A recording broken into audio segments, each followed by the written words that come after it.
Good evening. The Toronto Raptors lose to the Atlanta Hawks 126, 125. Kind of a heartbreaking ending, although all in all, fun development game, which is kind of all there is to look forward to at this point in the season and kind of where the team's at. So, on that level, just a cool game in terms of Grady Dick, Jordan Nwora, even shouts out to Chris Boucher and Jonte Porter as well. Those four were a combined plus. They were plus 44 when I last checked, which was plus 44. I think even a little bit better in the last minute there. Kind of a wild ending sequence there with Trae Young, or the shot going up. Grady had a few plays where he it's just like. I think the turning him into Dolph Lundgren will be really beneficial. The Grady Dick workout program regiment, because there was a few plays where he just gets like out muscled a little bit, but he managed to tip the offensive rebound. But then Trae Young ends up with it. Jordan Nwora challenges him. Trae Young throws the ball away. Over to Grady to Scotty, which leads to the thumbnail in this picture, which was just a really cool moment with Scotty and Grady. And this was right there for the Raptors.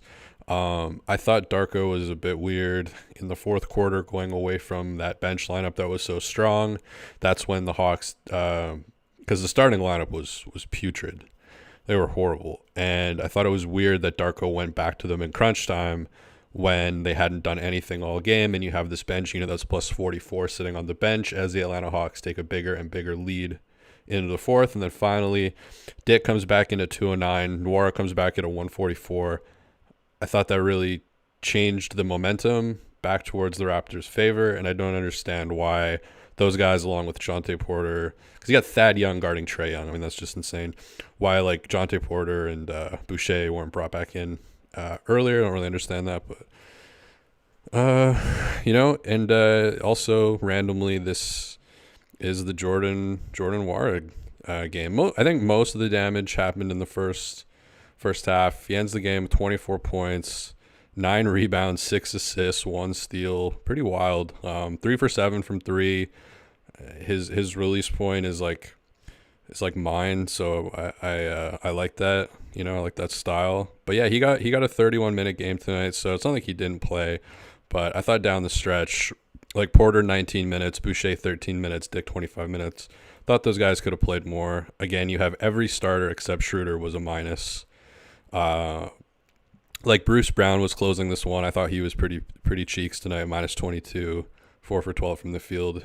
Good rebounding game from him with 9, but so I think with a few minor tweaks, they could have easily won this game.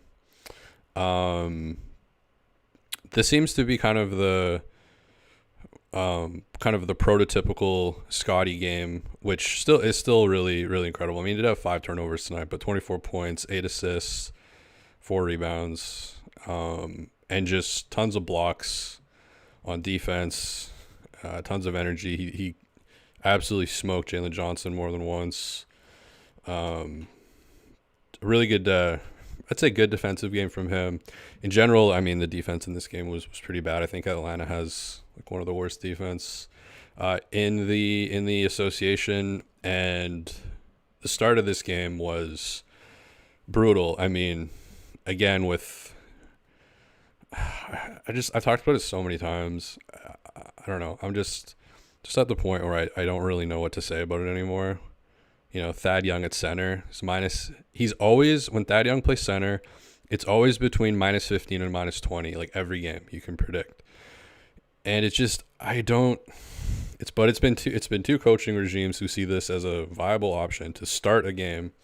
There's got to be somebody on the 905. I mean, I've talked about this all the time, but there's got to be somebody on the 905 who's big enough to handle this, especially. You've got a team like the Atlanta Hawks, which sure, Trae's on the sexy billboard guy or whatever, but this is a big a bigger team. You've got Okongwu and Clint Capella. You've got Jalen Johnson. So would seem like a good game to have rim protection, and Thad Young just over and over again just not being sufficient enough in the low post to be any kind of a deterrent, because I mean, I think the Hawks' first 20 points were basically just all dunks. They were just, it was super easy for them.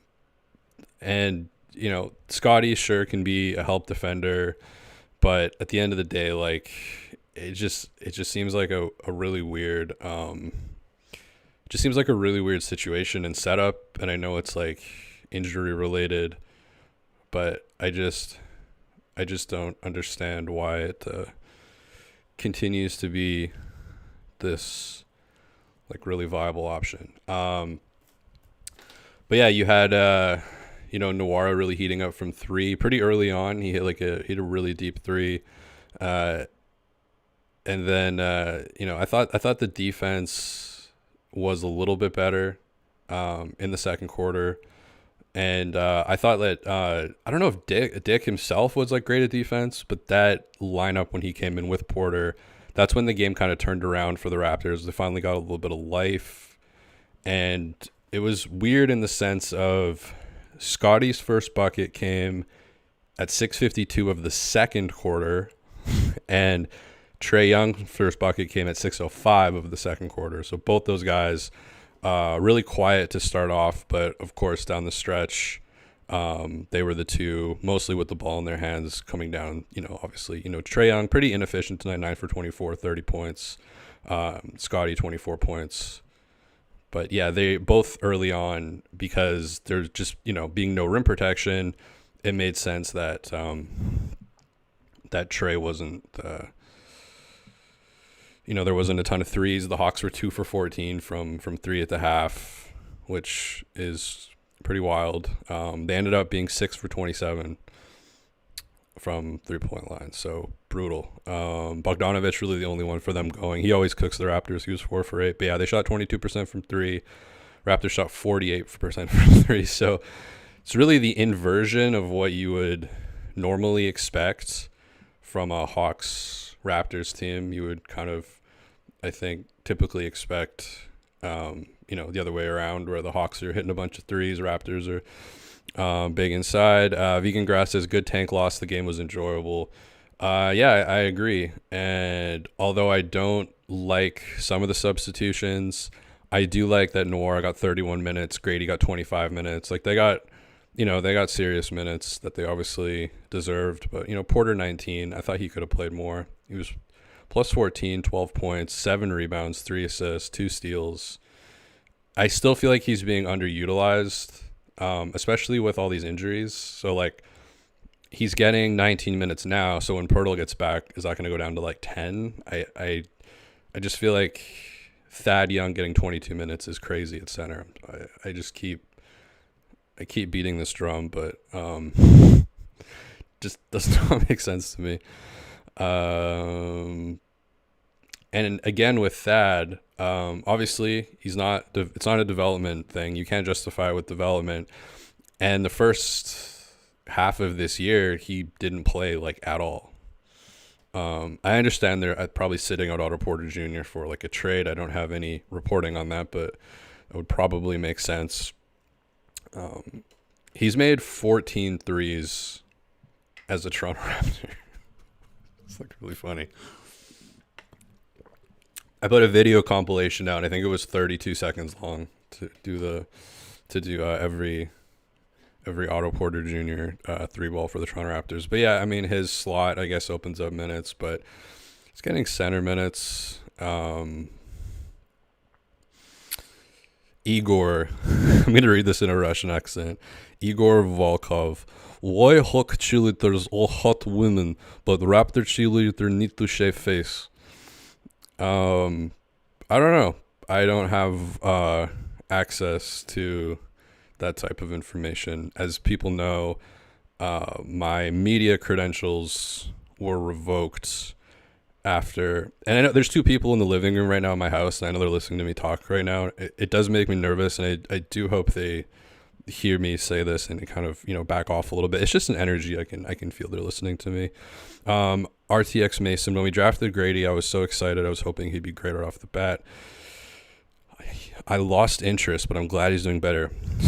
I lost interest. That's crazy that you can just lose interest like that. I don't know, for me, it's like basketball's like a bodily function, but I respect that you can just like disconnect and unplug so easily. I kind of wish I could do that sometimes. Ram Rider, Scotty smokes Jalen Johnson and gets clamped on the perimeter at Capella. Thad guarding point guards. Ram Rider, why was Jonte on the bench?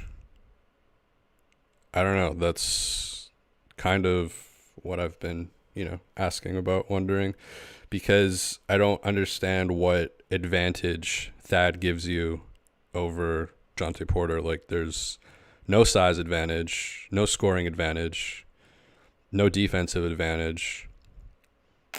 Like, Jonte Porter, 12 points in 19 minutes. Thad, 4 points in 22 minutes. Thad, 4 rebounds. Jonte Porter, 7 rebounds. Jonte Porter, 2 steals. Thad, 0 steals. Thad, 1 assist.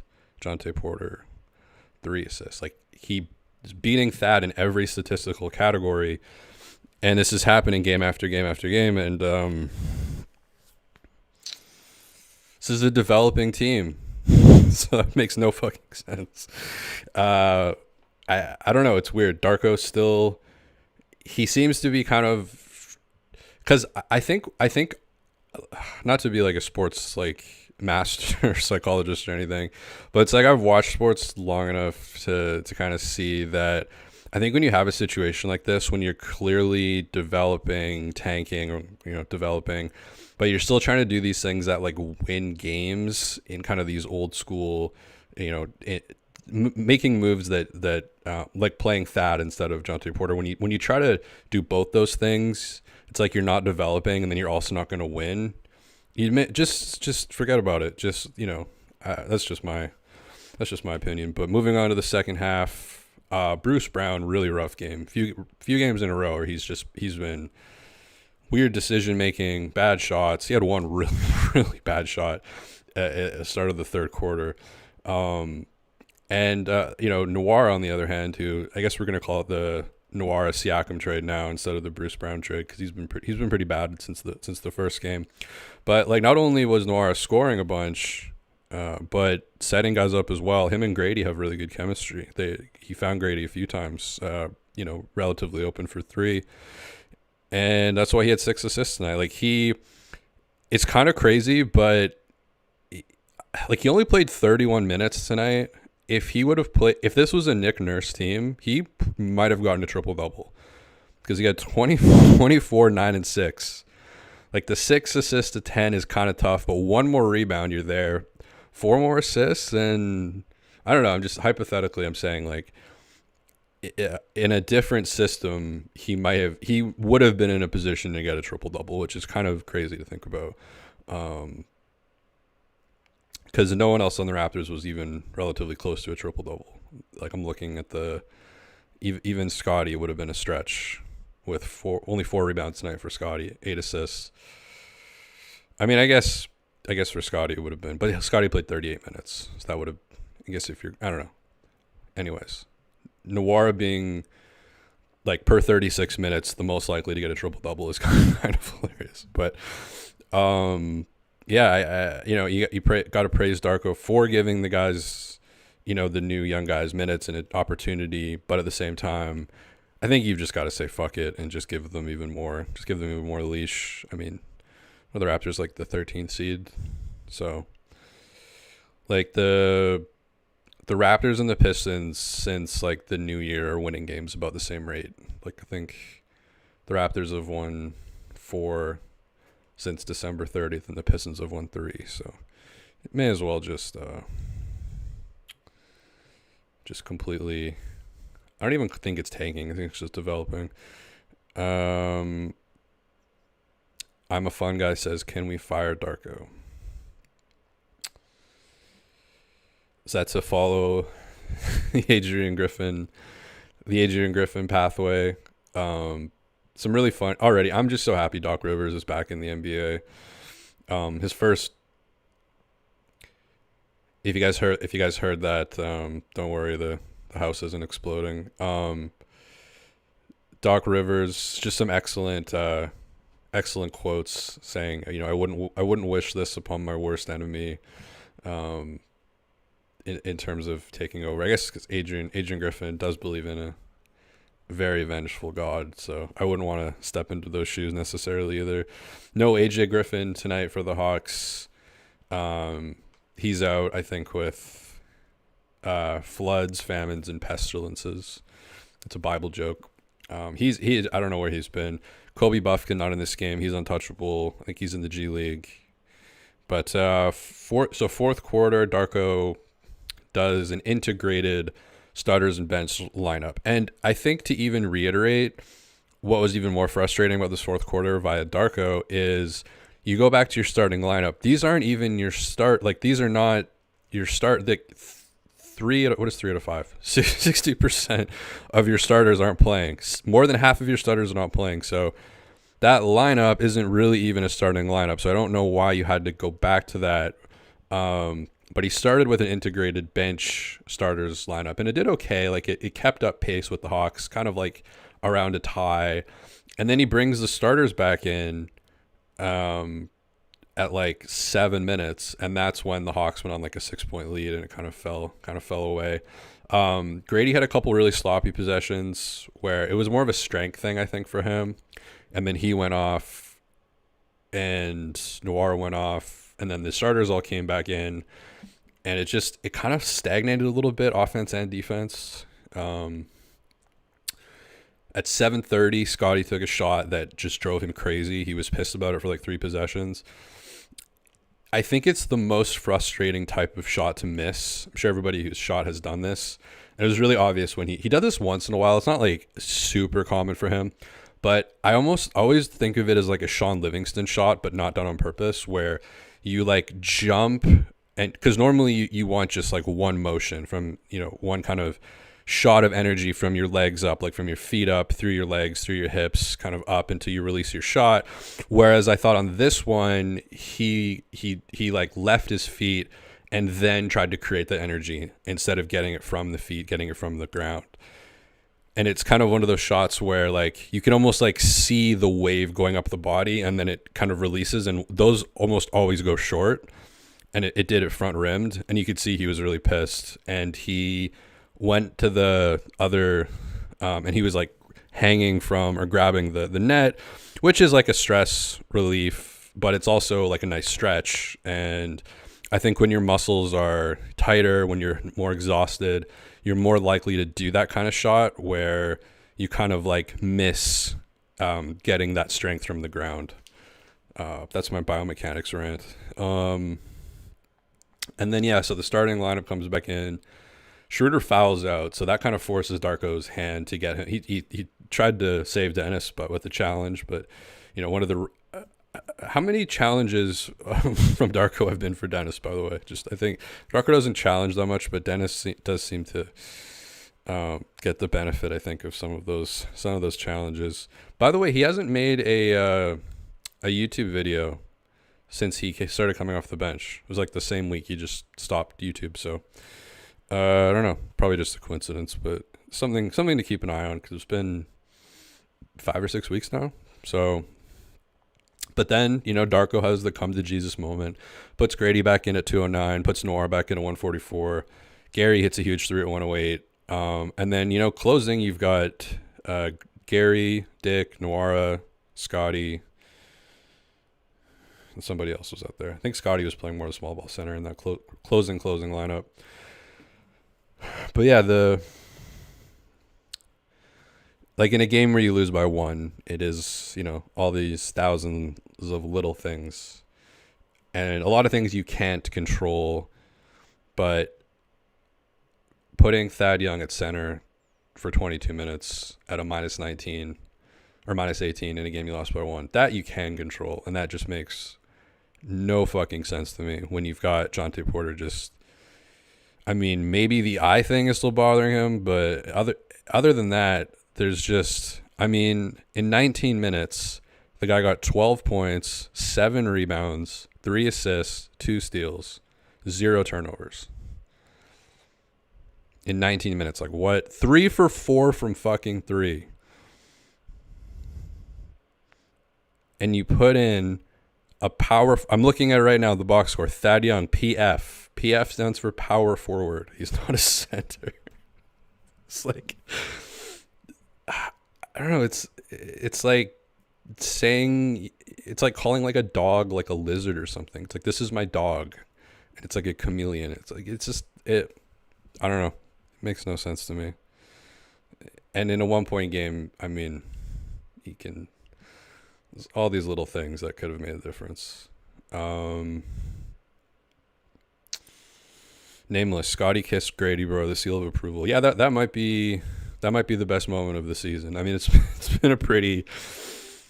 I was all ready for the Jordan Nwora thumbnail, and then that happened, and it just might be the best moment of the season. It was a great play by Grady. I made a video in the summer, I think, of Grady doing a Scotty Barnes impression. That was kind of the tone of the video, where he was just kind of flinging himself, getting offensive rebounds, running in transition.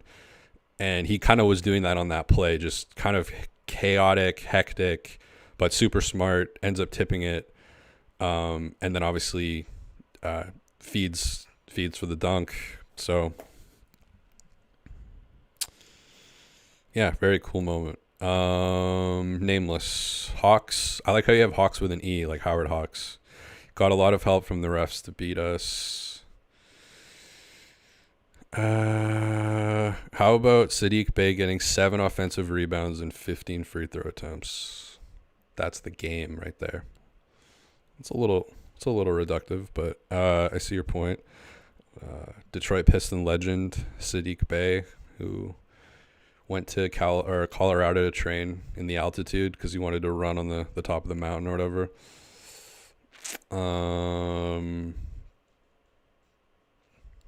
Some Darko questions.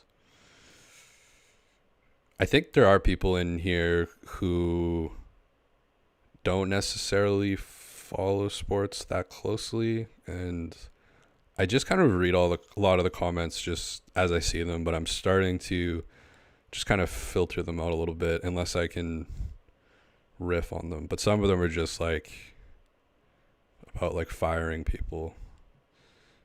I don't. I'm an oyster shucker. I don't.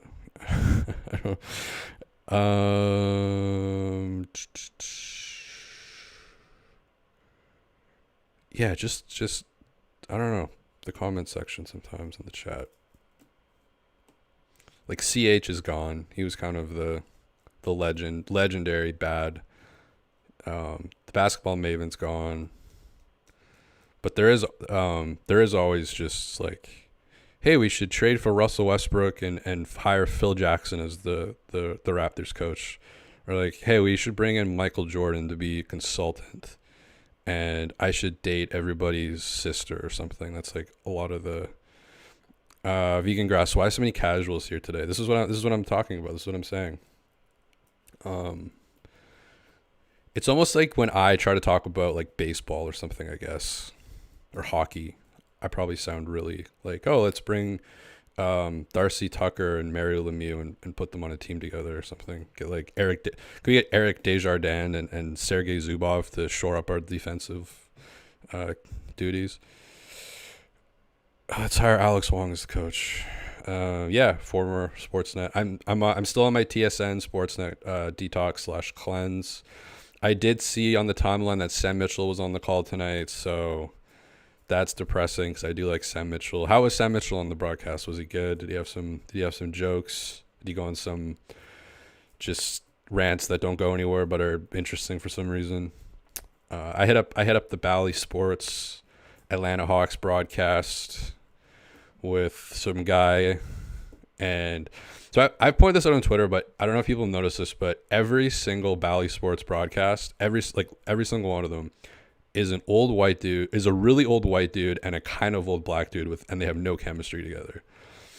There's one example, I think it was the Detroit game or maybe the Pelicans, but they were talking about one of the players and they were like, the old white dude was like, yeah, he's a DJ in his spare time. And the black guy was like, oh, he's nice on the ones and twos. And the white guy's like, what? And the black guy's like, DJing, ones and twos. And then the white guy's like, oh, yes, he's a mix master. What a fun hobby. Back to the game. He said mix master. He didn't know what ones and twos meant, but he knew mix master. And that's what you need if you're going to work with Bally Sports. But yeah, it was Dominique Wilkins, who I just inherently hate because my high school basketball coach, who I've talked about way too much on this show, worshiped Dominique Wilkins, who was a center and like so all of our plays were designed as if we had Dominique Wilkins on our team, but we didn't. We had fucking a guy named Brandon who stunk. So yeah, I've always, till the day I die, I will always just have this like totally inappropriate, misplaced distrust of Dominique Wilkins, because if it wasn't for him, I would have been able to be a high school star. Vegan Grass, Sam Mitchell had Matt out of breath from laughing so much. Damn it. Why was he on the broadcast? Like, do they know that I'm cleansing? Do they know that I'm detoxing? I don't want to relapse. Why was he on? So it's three of them, I guess. Anything good in the pregame shows? Did I miss anything in the pregame shows? What's happening in the world of what are the pregame shows talking about these days? What's going on with the pregame shows? I do feel bad for like Will and Blake, because I did the math. They still have to do 180 hours of Raptors content this season.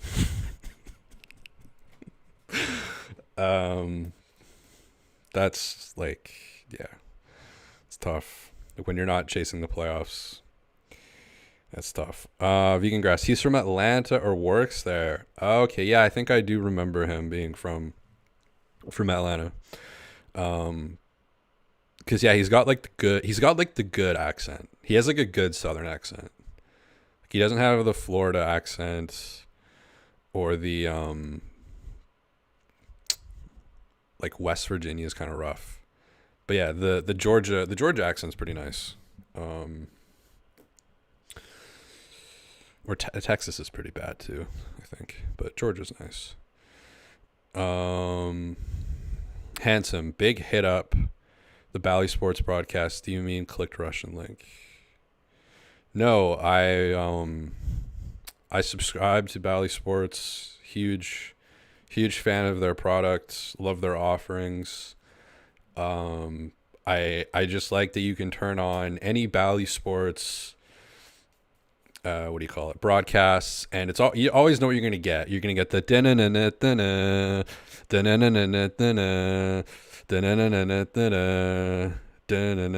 gonna get the song, of course. You're gonna get the not quite ESPN level graphics, but like between ESPN and local news graphics. You're gonna get that. You're gonna get the white guy black guy combo with no chemistry, which I guess is like Alvin and Matt. But it's to the point where, like, if it's once in a while, it's fine. You don't notice it. But it's like every single Bally Sports broadcast. I think actually the Boston one might be even worse. The Warriors have the worst broadcast, I think, in all four of the sports. An actual shout out to Bally Sports Kansas City Royals. They are actually quite good. But yeah, the Warriors have, in my opinion, the worst broadcast in all four of the major sports. It's not even close. It's funny because, like, for the team that they are, it's like the dumbest broadcast because it treats the audience like they're 6 years old. The Philly broadcast is tough, but the Celtics broadcast is really bad. Like, really bad. Brian Scalabrine, oh my god.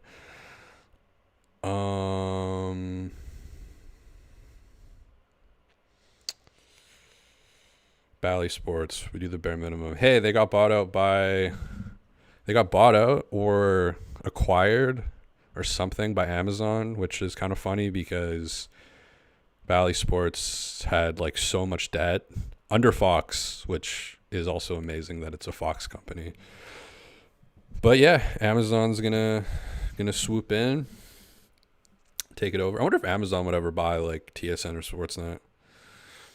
Like, it's smart that Amazon's buying it because they know how like internet works, and just I think they might modernize it a little bit. Bally Sports is very like Anchorman era of media. Like 2004 local news is like Bally Sports. That's why I pay for it, because I love it so much. It's a relic of the past, much like the courtside reporter position. It's like this thing that shouldn't exist but still does 20 years later. Nobody knows why, nobody knows how.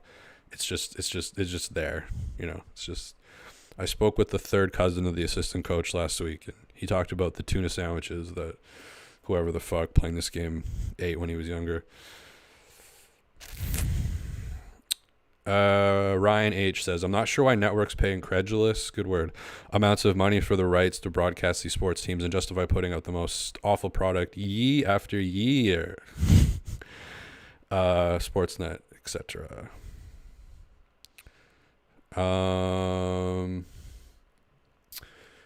So I think it's going to be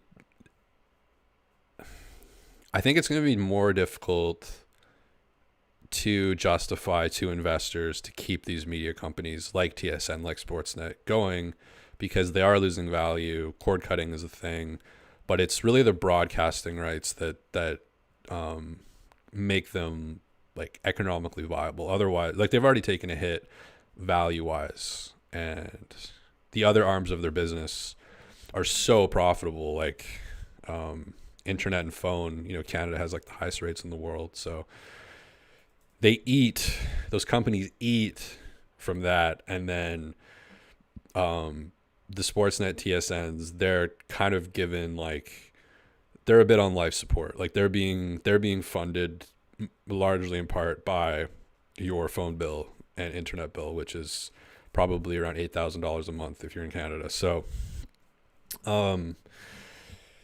I think, yeah, as the landscape changes, which it has been, I mean, you're seeing more AI take over jobs, which is sad, but at the same time, I just think the AI jobs have been the wrong thing.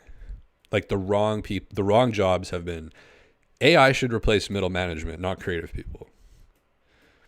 Because you can go to ChatGPT and be like, come up with 55 Scotty Barnes YouTube video titles. Give me 27 Jordan Nwora, headlines or whatever. That's it. In my opinion, the AI, the computer shit should be replacing the middle management, because they are essentially a computer, and the creative people who get weeded out, that's the. And I know if you're talking about Sportsnet, TSN, you use the word creative quite liberally, but in general, I think it's like the wrong jobs are being replaced. We don't need like program directors. Let Sportsnet GPT. How hard is it? Hire people, let them do the thing that makes people like them. Don't force them into some structure because it's the only thing you know how to do. But I've ranted about that so many fucking times on this thing. Vegan Grass says Bally Sports jingle goes hard. I agree, that's the one thing they got right. Everybody knows it too. It's just a guitar riff too, but it's just like they used to have they got rid of it, which is heartbreaking. I think it was either last year or the year before. But they used to have, because that's like their one and only, but they used to have like a Memphis beat, like a 90s Memphis beat with like a detuned cowbell. I don't know if anybody remembers this. If anybody can find me that, like the Bally Sports, like 1998 Memphis rap style beat with just a kick, a snare, a hi-hat, and a bass line and a detuned cowbell, and it just rolled. And I don't know what happened to it, where it went, why they went away from it.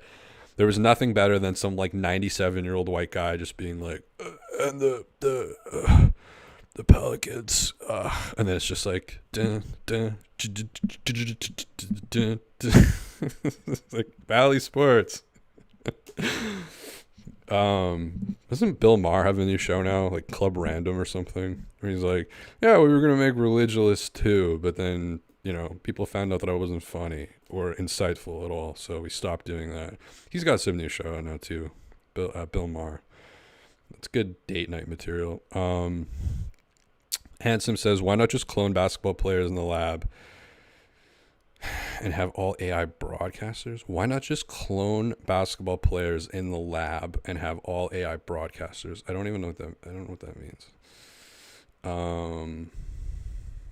But yeah, AI should be replacing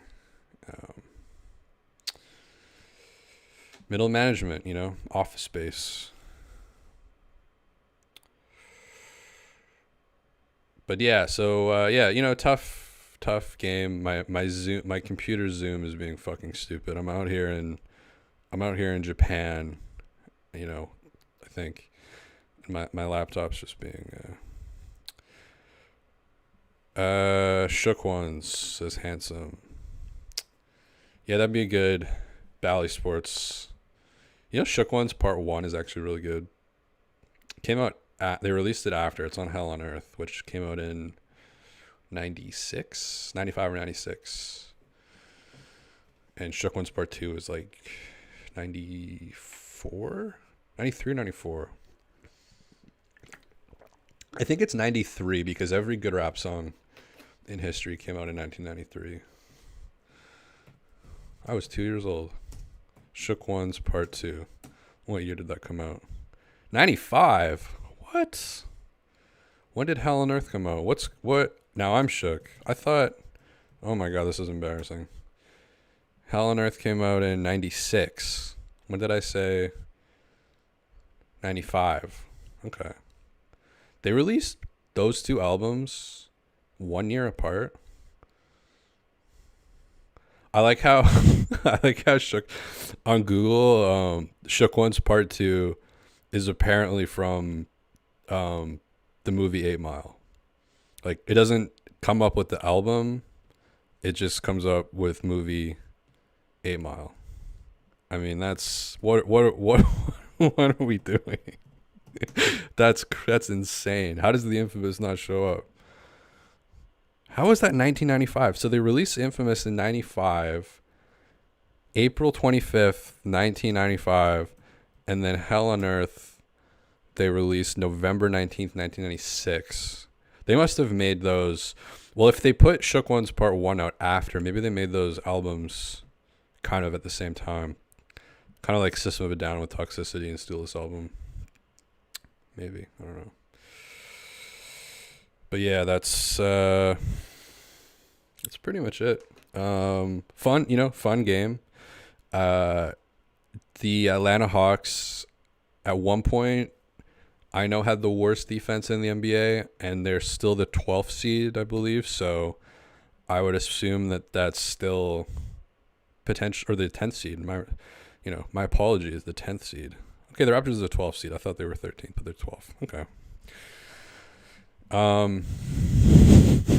But I can't imagine the Hawks defense has gotten better or any better since that point. Also, something else that's really funny. So my point was, it's a good game for Grady and Nwora, sorry, to kind of cook a little bit. Again, I just think this Thad at center thing is super weird. It wouldn't even make sense if he was developing. Like, it wouldn't make sense to me if it was Jaden McDaniels out there. Or Jalen McDaniels, sorry. The Jaden thing is, like, that's just sadistic. The parents are sadistic to society if you're going Jalen. That's, I mean, come on. But it's not a development thing. Doesn't have the size, doesn't have the speed. And he's a high IQ guy, who facilitates. It's kind of exactly what Jontay Porter does. Hey, wow, incredible.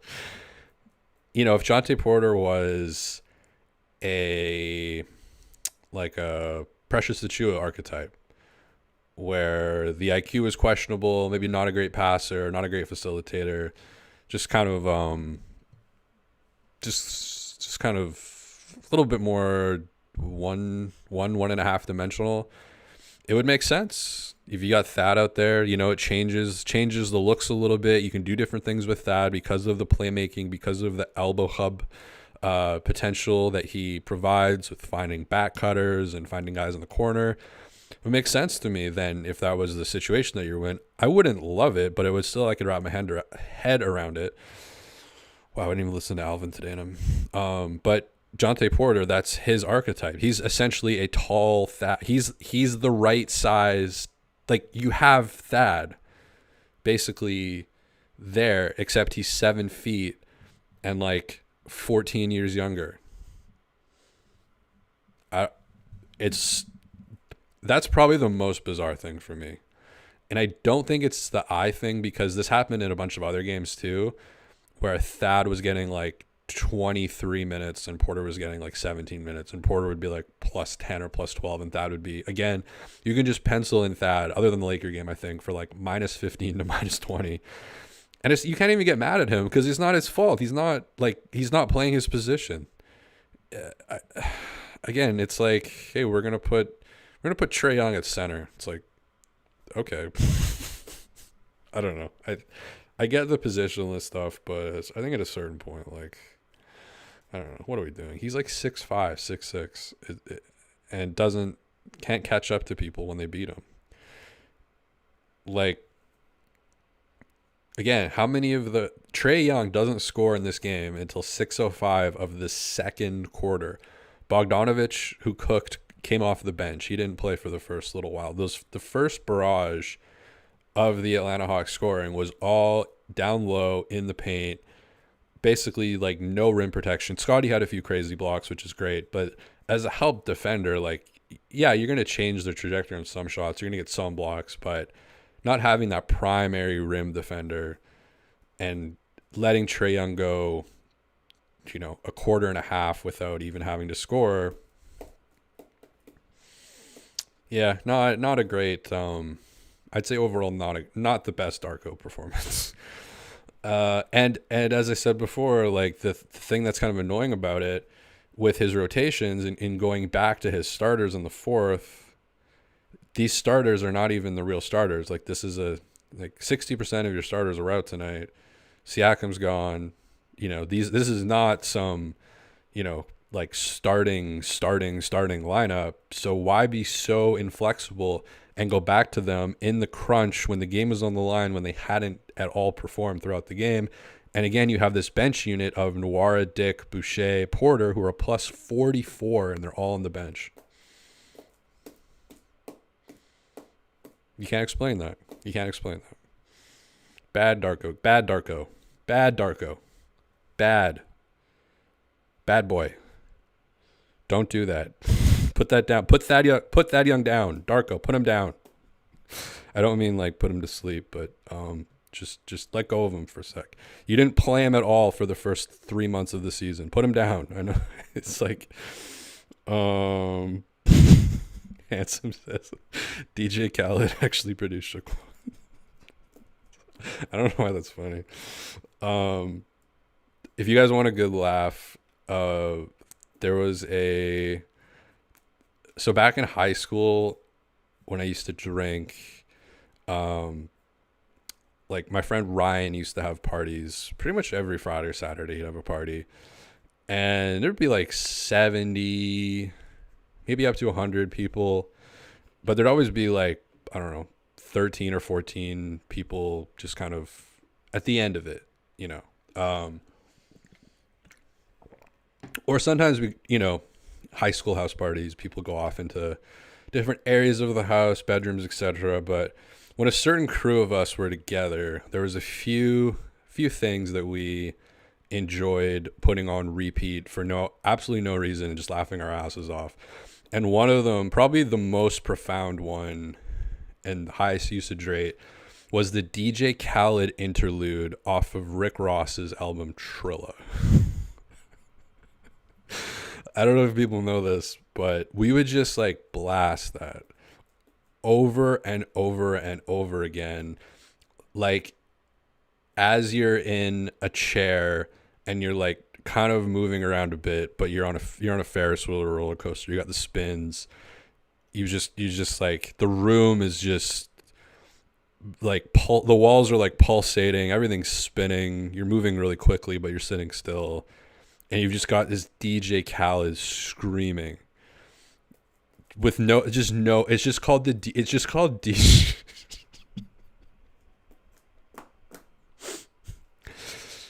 It's like they knew it was supposed to be. I'm going to listen to it right after this. I have to, we are the best. We'll go through any, what is he? I haven't listened to it in a while.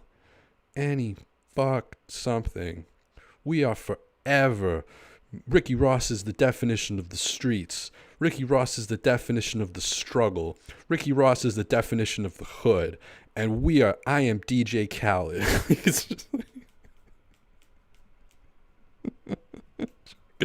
it's like the 8th song on the album. I don't know. It's an interlude. It's a DJ Khaled interlude. What was it? That was like 2008, I think, that came out. Could have been 6. When did that? It had Speed In on it, and I think that was. What else was on that album? Trilla. Oh my god, is Rick Ross still cool? I never actually liked him outside of just like laughing at it. When I Google Trilla, it doesn't come up automatically. Okay, Trilla's got The Boss, which I do not remember. All I Have in This World, I don't remember that. Speed In, obviously. DJ Khaled interlude, We Shinin', This Is the Life. Is this like pre-Drake? Money Make Me Come. This Me. Sunglasses. Rep. I remember Rep in My City. Luxury Tax. Sunglasses. Maybach Music. I remember that. Maybach Music. Here I Am. I don't remember that. Definitely remember DJ Khaled interlude. Minute 29. Minute 29 of just DJ Khaled just talking an interlude. But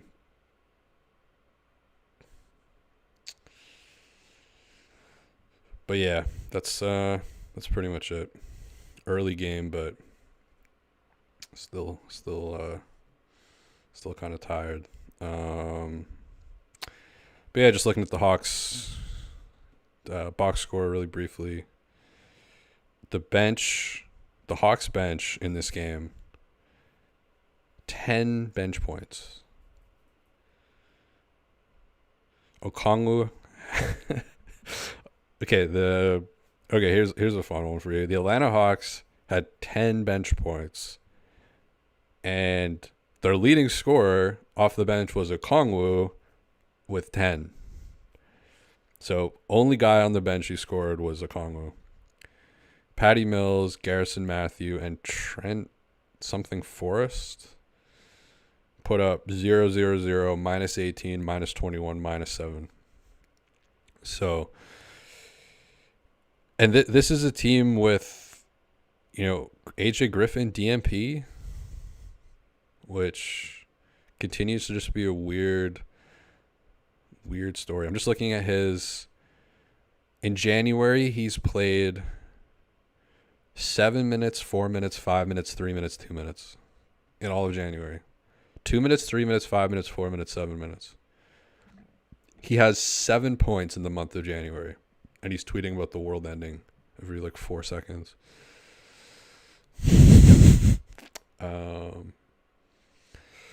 But yeah, go listen to DJ Khaled interlude. I'm telling you, it's really funny. It's still, I haven't listened to it in a while, but I did listen to it. I can't remember why. Might have been 9 months ago I listened to it, and it still made me laugh. So I'm gonna go hit that up. Any final words in the chat?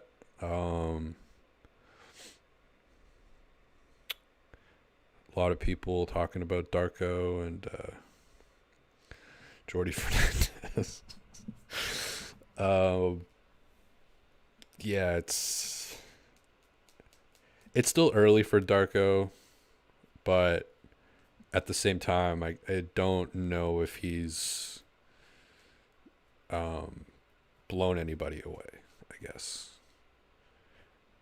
And I think for me, the thing that stands out the most is he doesn't trust the flow of the game. Like, sure, Nwora gets 31 minutes. I mean, you were super shorthanded in this game. It's also a factor. But he just like he pulls guys out, and he pulls multiple guys out together when they're in a flow, when they're like doing well, to bring in a lineup that just like doesn't make sense at the point of the game to really do that. Like, it just feels like more, like I've talked about the baseball analogy with starting pitchers. Like, this feels like something you figured out before the game or at halftime, and not like in the heat of the moment right now. But he did come back to Jesus, and he brought back in the fucking guys who were like plus 44. He brings them back in, but there's 2 minutes left, and that's when the Raptors actually took the lead at one point, and the offense kind of cratered when they weren't there. So yeah, I think the Thad Young thing in and of itself is that's probably the worst, because there's so many things in sports that you don't have control over, and that's obviously just penciling him in for 22 minutes is obviously something you have control over. And I don't even mind him playing. It's just he shouldn't be playing at center, and he shouldn't be playing 22 minutes a game at center. I'm sorry. I know Nick Nurse did it. I know Darko's done it. I don't know. I think once in a while, like, the average person is smarter than executives and coaches. It doesn't happen that often. Probably like 1% of the time. I think this is one of those. This is one of those hills I would go die on, I think. Like, this is like if I was gonna if I'm gonna use my challenge, I think I'm gonna use it on this. But yeah, the Raptors lose 125-126 to the Atlanta Hawks. Big Grady Dick, big Jordan Nwora games, and Jontay Porter, who would have had an even bigger game if he would have played more than a whopping 19 minutes. He's getting better with the fouls too. I talked about on a previous one where I was watching him, because the first few games he was just racking up the fouls. He only had 2 tonight, which is pretty big improvement for him. 2 personal fouls. And I actually made a mistake. I think the first few games where he was picking up these fouls, I thought it was more of a they talk a lot about first step on offense, but first step on defense should be, I'm not going to go on a rant about this, but should be a thing. Usually it's to the side and backwards, so it's not as sexy, I guess. But that first step, I thought he was getting more beat on that and then recovering and fouling on that end. But I watched him closely. This would have been like 3 or 4 games ago. I really focused on, like, why is he getting all these fouls? And he was doing a lot of like Dennis Rodman used to grab people all the time. He used to train judo, which is kind of like grabbing and throwing, so kind of using the other player's weight, and Jontay was like grabbing elbows, grabbing forearms, just being and that's what he was getting called on. And I think he's cut a lot of that out, and I was actually really relieved when I learned that, because that's like the easiest thing to cut out. I mean, if you were getting beat all the time, not all the time, if you were getting beat enough that you were getting into foul trouble consistently because you didn't have the first step to recover, that would be a much, much, much, much harder thing to fix. But this is just more of a, hey, don't just like grab the guy's forearm because you want to get the rebound. Like, you have to, we're living in a society. So, but yeah, he's gotten a lot better with that. So it's another thing I wanted to add to that. But yeah, crazy games from the Raptors bench. 24 from Nwora, 12 from Porter, 15 from Dick, 5 from Boucher in only 13 minutes though. And just across the board, just looking like so many things jump out at me. Like, okay, the rebounding. So these are the bench players. Okongwu off the bench, 3 rebounds. Mills, 3 rebounds. Matthews, 0 rebounds. Forrest, 0 rebounds. So 3-3-0-0, 6 rebounds off the bench. Raptors, Boucher, 4 rebounds. Nwora, 9 rebounds. Porter, 7 rebounds. Dick, 5 rebounds. So that's 25 to 6 rebound for the Raptors off the bench. And again, it drives me crazy that the Raptors went away from this lineup in the crunch time. I still don't understand it, but I've said that. I'm starting to go in circles. So that's basically it. That's basically going to be it. When's the next game? Who are they playing next? That could be a fun thing to eat up a couple minutes with. The Toronto Raptors play basketball next against the Chicago Bulls, Tuesday, January 30th, 5 p.m. Wow, that's a weird time. 5 p.m. Pacific time, 8 p.m. Eastern. Yikes. I think this is the 11th time the Raptors have played the Bulls this year, so definitely looking forward to that. The Bulls will probably win by like 1 point in double overtime or something. Who are they playing after the Bulls? Isn't this riveting? Just looking to the schedule right now. The Raptors. The Rockets, February 2nd. Fred VanVleet. By the way, who said Freddie Van Cleef? Because that's been in my head for like a week now. I think that was before my era, but I talked about that with a couple games ago when Alvin was like, yeah, you know, these players, they come in, and at one point I couldn't even pronounce Siakam or Van Vliet.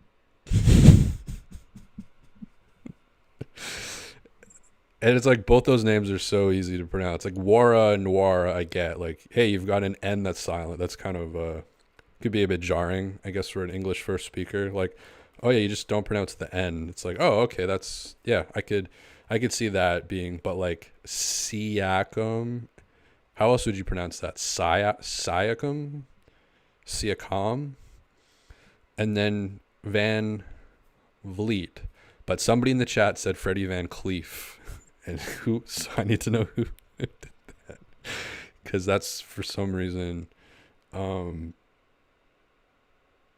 Action Bronson says combo breaker. Action Bronson on a How Hungry Are You episode said Freddie Van Cleef. I need to go look. I don't know why that. And did that happen? That happened a long time ago. Like, I'm so out of the loop on that. It's embarrassing. It's kind of like with Better Call Saul. Like, I watched half the first season when it first came out, and it just like didn't hit for me.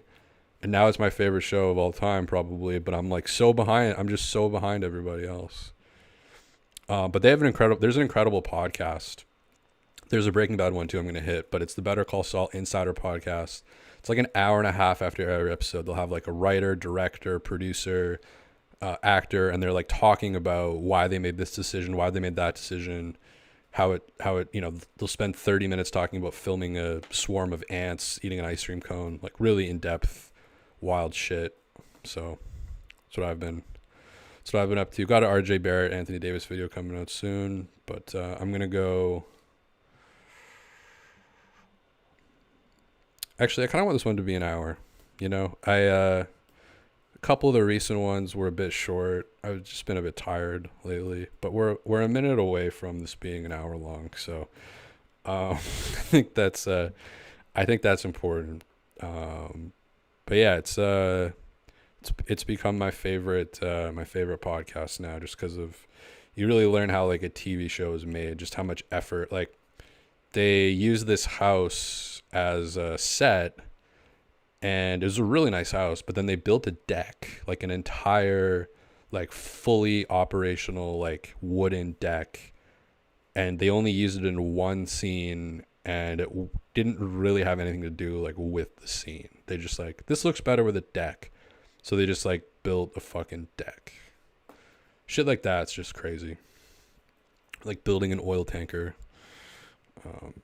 I actually, one of the coolest things that ever happened to me.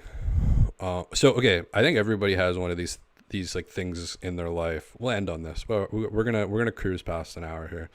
Um, I think everybody has like one or two of those things that even if like it's like I know that if you told me this, like I wouldn't believe you. It just seems like too unbelievable. And the thing one for me is running into Mark Margolis, who plays Hector Salamanca, and Giancarlo Esposito, who plays Gus Fring, within literally a half block radius in Vancouver.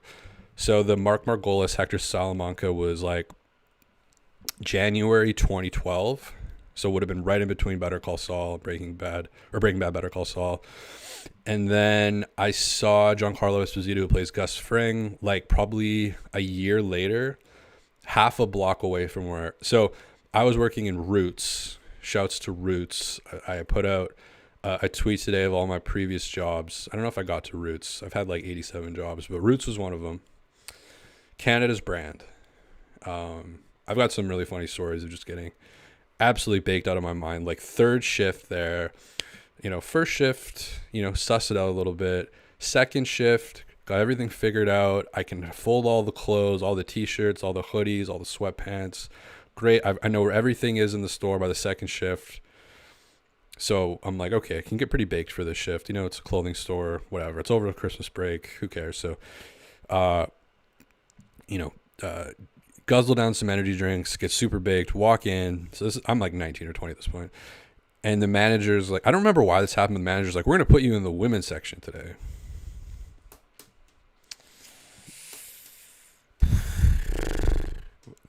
One of the hardest days of my life. Didn't know where anything was. I don't own any of these clothes. I can't fold. I barely even know what these things look like. I haven't. I'm clumsy. I'm ditzy. I have no idea what's going on, and it was the worst day of my life. But then one of the best days of my life was I was up in the department that I was in 99% of the time, which was the men's department, which was elevated a little bit. It was smaller, but it was up on a little bit of a porch kind of thing. You could see down to the whole store. We were also the first store on Robson Street that would get robbed. Like we were the first in the chain of stores that would get robbed. Like we were the closest to, just geographically, like we had like training on like what to do basically. But, so I'm like in the men's section, probably like 50, 60 feet from like the cash register, maybe a little bit more, but I can still see everything really clearly. And I see this guy and I recognize him immediately, but I see this guy and he's like yelling and screaming, like not screaming, but like, and like raging, like really pissed. And it's it's Hector Salamanca from Breaking Bad, Better Call Saul, Scarface, Ace Ventura. So he's like flipping out. And I'm like, holy fuck, that's Mark. And Vancouver, you do see, I saw Ted Danson once, just like walking in the West End once, or Cole Harbor. So I go up to him, like, and he's like in his character, basically. Like he's in his, like he's like on TV, like it's crazy. And I go up to him and I'm just like, I loved you as Mr. Shikadance in Ace Ventura. And he just, because I didn't want to lead with Breaking Bad, because I'm sure he hears that all the time. Like, wow, I loved you in Breaking Bad. He's like, yeah, whatever. But Mr. Shikadance in Ace Ventura, I smell animals in there, Ventura. What's going on, Ventura? Ventura! He's like the opening scene of the movie. Or the second scene after he takes the dog back. Ventura! I smell animals in there, Ventura. So yeah, I was like, yeah, I loved you as Mr. Shikadance, Ace Ventura. He turns around and he's like, oh my God, wow, yeah, Ace Ventura. And I'm like, I loved you in Scarface as the driver, obviously. And he's just like, wow, this is great. And his whole like demeanor changes immediately. And he ordered his wife a purse from Roots, and I guess they messed up the order. It was like right around Christmas. And he was super pissed about that. And it took them like forever to do this, to figure this whole order thing out, or like probably 40, I want to, maybe not that long, but it felt like 45 minutes. And me and him just hung out and talked about movies for like 45 minutes. it's like so fucking cool. He said that like Giancarlo Esposito, who plays Gus Fring, who we'll get to him in a sec, is like the nicest, like most outgoing, friendliest, lightest, just carefree, happy guy like ever. And then like right when the camera would turn on, he would just like be Gus Fring. And then Bryan Cranston, he was like so serious about, like he was like he was really nice, but he was like a starting pitcher. It was just like he's kind of like in his, like he's in his world right now. So yeah, you kind of leave him. But yeah, he was super cool. Hector Salamanca was super cool. And then, yeah, probably like about a year later, I'm walking along Burrard Street. So Roots was on the northwest corner of Robson and Burrard. So I'm walking on Burrard like half a block down on the west side. And coming towards me, I see this dude in a suit, like tallish black dude in a suit. And he's got a young girl that he's holding hands with and walking with. And he's in a suit. And again, I just recognized him immediately. And he was dressed exactly how Gus would dress. And he had a girl, like a child, like a 8-year-old child. And my initial, honestly, my initial reaction, like, was to call 911. Like, I almost called 911. Like, that's how believable of a character he is. And you see him walking, like, with pace, like, in the suit with this child. And just my reptilian stupid brain or whatever is just like, holy fuck. Like, and then after, I don't know, 3 seconds, it's like, oh, it's a show. It's a show. It's a TV show. But yeah, both those happened within a half a block. And it was like weird enough that it was like in the same year, but not that they would be there like together. It was super weird. I didn't talk to Gus at all. I was just like, holy shit. Like I was just kind of frozen. But yeah, seeing both of them within like a half block radius is always just trips me the fuck out. Why am I talking about this? But hey, we made it over an hour.